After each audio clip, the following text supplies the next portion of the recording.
Assalamualaikum warahmatullahi wabarakatuh. Kepada Bu Win selaku dosen pengampu mata kuliah akuntansi manajemen, saya perwakilan dari kelompok 3 dengan nama Ferry Sabto Nugroho dengan NIM 200310297 dan rekan saya Rizal Ningrum dengan NIM 2003-10298 dan saya Alfira Noviana dengan NIM 2003-102-196. Kami kelompok 3 akan membahas tentang studi kasus tentang bangkrutnya perusahaan Nokia. Yang pertama saya akan membacakan latar belakangnya dulu. Nokia adalah perusahaan asal Finlandia yang sempat menjadi perusahaan telekomunikasi terbesar di Finlandia dan dunia pada tahun 1865. Fredrik Idestam mendirikan perusahaan penggilingan kayu yang bernama Nokia. Kata Nokia sendiri diambil dari nama sebuah komunitas yang tinggal di Finlandia Selatan. Kemudian, pada sekitar tahun 1950, Nokia mulai membangun divisi elektronik karena Nokia memandang bahwa industri elektronik menjanjikan masa depan yang cerah. Pendirian divisi ini adalah awal mula terjunnya Nokia ke dalam industri telekomunikasi. Kesuksesan Nokia tidak diperoleh dengan instan, melainkan melalui proses trial and error yang panjang. Nokia melakukan kesalahan dan belajar dari kesalahan-kesalahan mereka, sehingga Nokia mampu menghasilkan inovasi-inovasi yang berhasil membuat mereka merajai pasar telepon genggam selama lebih dari 14 tahun, sebelum tahtanya direbut oleh Samsung dan Apple. Dengan adanya hal tersebut, membuat banyak orang bertanya-tanya, mengapa perusahaan yang dikatakan paling berkuasa dan bertahun-tahun merajai di bidang telekomunikasi ini sampai gulung tikar dan tidak disukai oleh masyarakat lagi.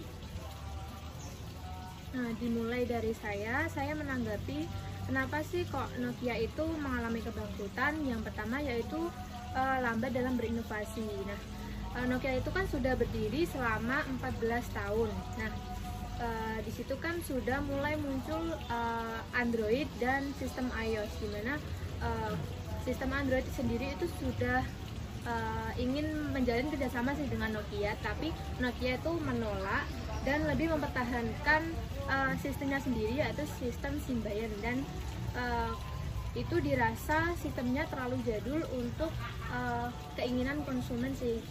Nah, konsumen itu kan menginginkan yang lebih canggih, yang disebut dengan ponsel pintar, di mana sistem Symbian itu belum memilikinya.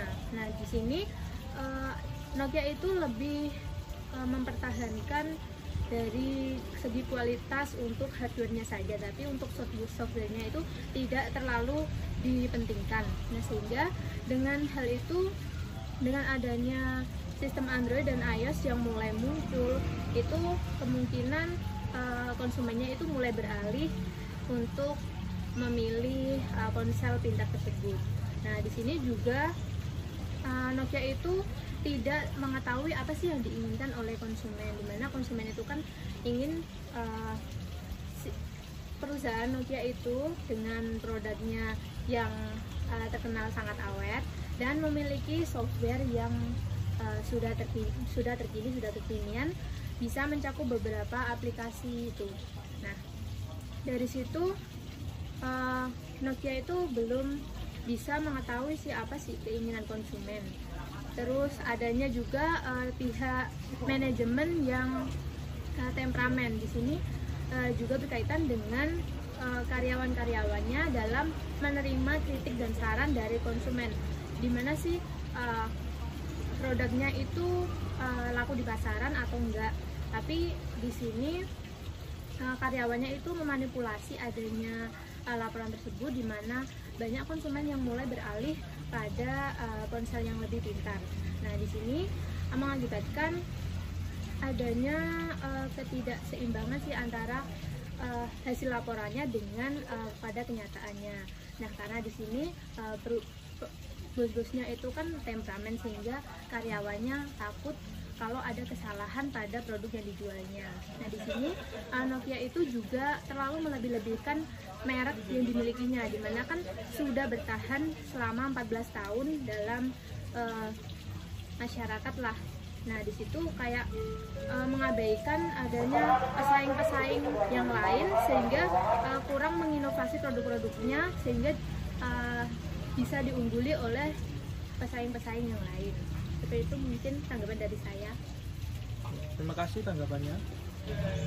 Kalau dari saya setuju dengan pendapatnya Mbak Elvira tentang Nokia itu terlalu fokus terhadap pengembangan hardware-nya, sedangkan software-nya itu tidak dikembangkan dengan baik. Nah, kita ambil contoh pada Nokia, pada contohnya membuat mungkin build quality-nya bagus, lainnya tidak mudah pecah, yaitu mungkin kelebihannya. Tapi kalau software-nya itu tidak dikembangkan dengan baik, akan terjadi malfungsi atau aplikasinya itu tidak berjalan dengan baik. OS-nya juga ketinggalan zaman.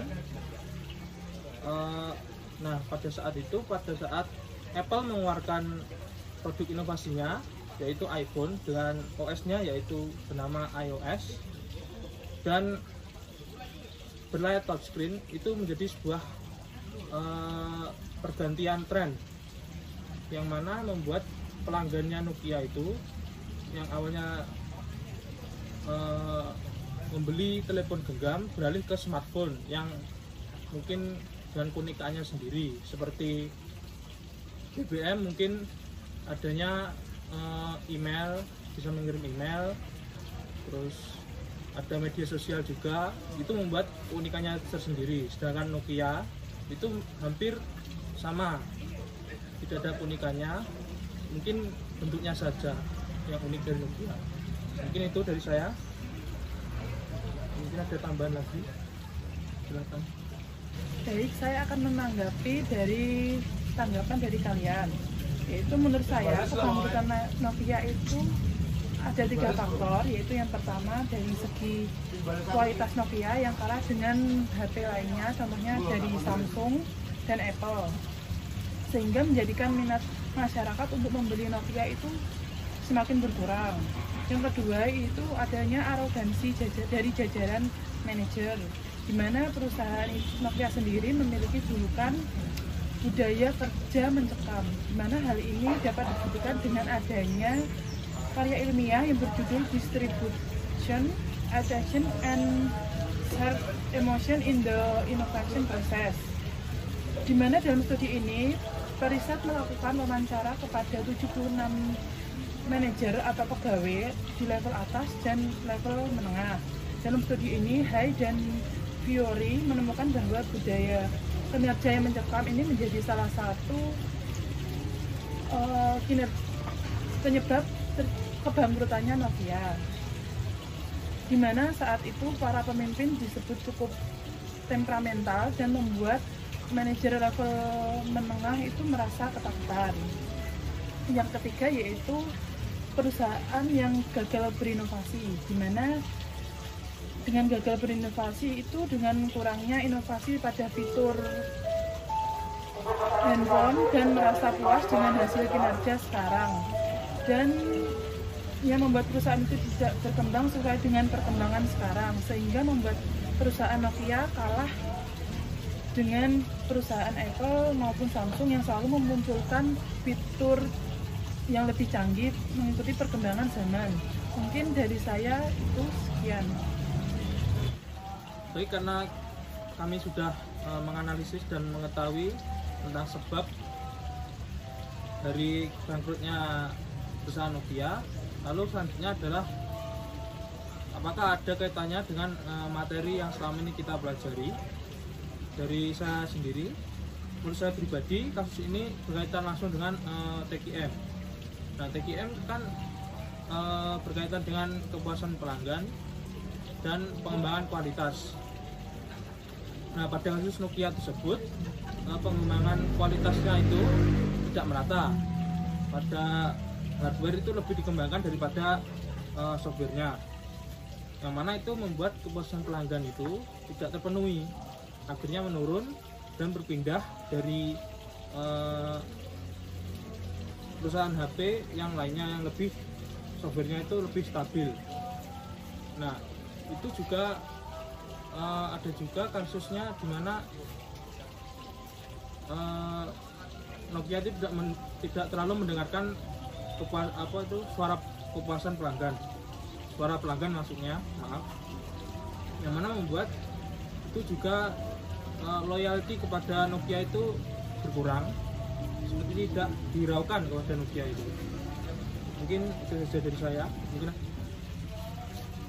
selanjutnya saya akan memberikan tanggapan keterkaitan antara kebangkitan perusahaan Nokia dengan materi dari akuntansi manajemen sendiri. Yang pertama, saya setuju dengan Mas Ferry, yaitu berkaitan dengan THM, yaitu untuk peningkatan kualitas produk yang akan diberikan kepada konsumen, yang melibatkan seluruh aspek karyawan untuk dalam proses peningkatan kualitasnya tersebut yang dilakukan secara berkala.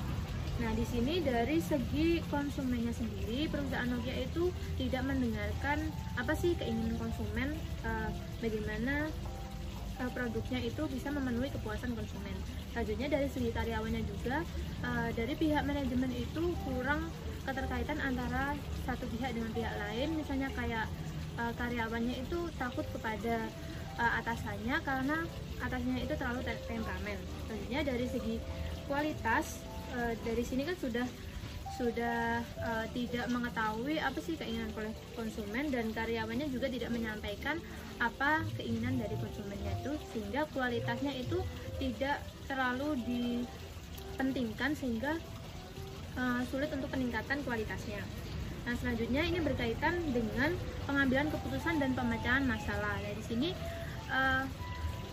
dari sejarah dari perusahaan Nokia itu kan Android itu ingin berkolaborasi dengan Nokia untuk memasukkan sistem Androidnya, tapi di sini keputusan Nokia salah karena menganggap bahwa sistem itu tidak akan berjalan dengan lancar dan hanya pada saat itu saja, bukan untuk jangka panjang. Nah, untuk pemecahan masalahnya ini kan akhirnya Nokia itu kan berkolaborasi dengan Microsoft yang menciptakan Windows Phone. Nah, di sini dalam kolaborasinya itu jangka waktunya lama dari pertama munculnya Android dan Apple. Nah, selang 2 tahun itu baru mengkolaborasi dengan Microsoft, sehingga kayak inovasinya itu terlalu terlambat. Nah, yang ketiga berhubungan dengan manajemen biaya. Nah, dari kolaborasi tersebut dengan Microsoft kan menghasilkan Windows Phone, tapi Nokia itu kurang menggali informasi mengenai developernya, karena developernya sendiri itu tidak begitu mementingkan, tidak begitu intens lah kepada penciptaan produk ini, sehingga kayak terlalu mengepush ini, mengeluarkan biaya-biaya yang banyak, tetapi tidak tahu bahwa developernya itu tidak tertarik dengan produk ini. Mungkin itu saja dari saya. Mungkin ada tambahan dari teman-teman. Pada kasus ini, menurut saya materi yang cocok yang ditambahkan yaitu dari saya sendiri itu masuk ke dalam THM dan pengukuran kinerja manajemen, di mana jika dikaitkan pada kasus di atas, perusahaan harus mengatur dan memperbaiki kinerja manajemen yang sebelumnya terasa mencekam menjadi lebih netral atau lebih terbuka. Yang kedua mengenai dengan THM, yaitu dengan adanya sistem jangka panjang yang dilakukan untuk melakukan inovasi mengenai fitur-fitur yang lebih canggih dan mengikuti perkembangan zaman pada saat sekarang. Mungkin itu tambahan dari saya.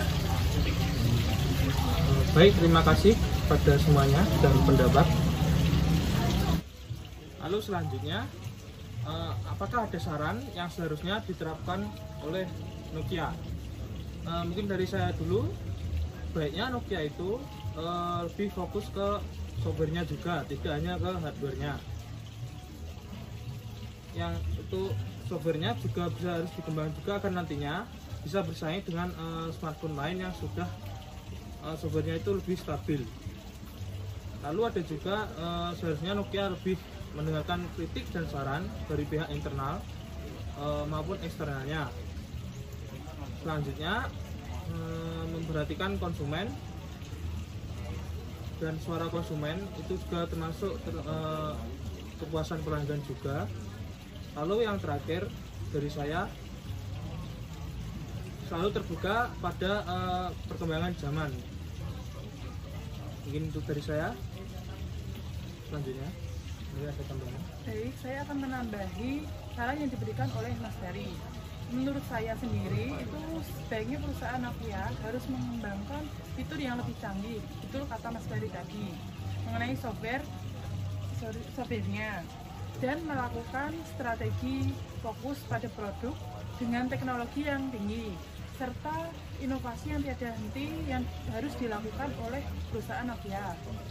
Selanjutnya yaitu selalu mengontrol dan menganalisis keinginan pasar agar perusahaan tidak kalah saing dengan perusahaan lain, yaitu seperti Apple dan Samsung. Mungkin dari saya itu. Mungkin dari saya yang pertama yaitu selalu menginovasi produk-produknya. Di sini juga saya setuju dengan Mbak Lena sama Mas Heri bahwa harus mempertimbangkan software yang lebih baik dan tidak hanya berfokus pada hardware-nya saja. Nah, di sini dalam inovasi itu juga harus mempertimbangkan waktu dalam menginovasinya. Apabila melakukan inovasi terlambat itu juga akan menimbulkan efek tersendiri bagi produk yang dipasarkan. Nah, yang kedua, jangan terlalu bangga terhadap merek perusahaan. Nah, di sini kan Nokia itu sudah berdiri selama 14 tahun. Nah, bukan berarti berdirinya Nokia yang sudah lama tersebut dapat bertahan ke depannya.